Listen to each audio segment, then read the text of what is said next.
mga magbabalik. Isa na dyan ang K-pop sensation na TWICE para sa kanilang fan meet dito sa Pilipinas.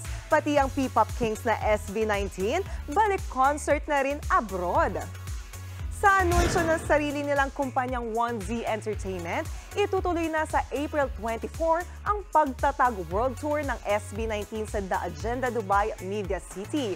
Na-postpone yan last November dahil sa umano'y issue sa kanilang brand name. Naayos naman na nila ito kaya pwede na ulit gamitin ang iconic name na SB19. Samantala, good news naman sa mga Philo Ones.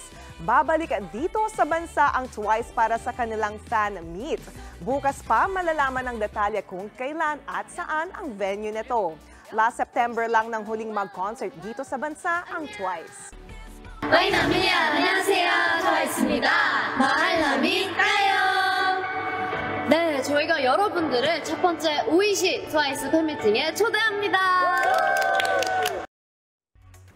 Mga kapatid, Jania Lipon po, laging maging updated sa latest sa entertainment and lifestyle para maging una sa balitaan. Bisitahin at mag-subscribe na sa social media pages ng News 5.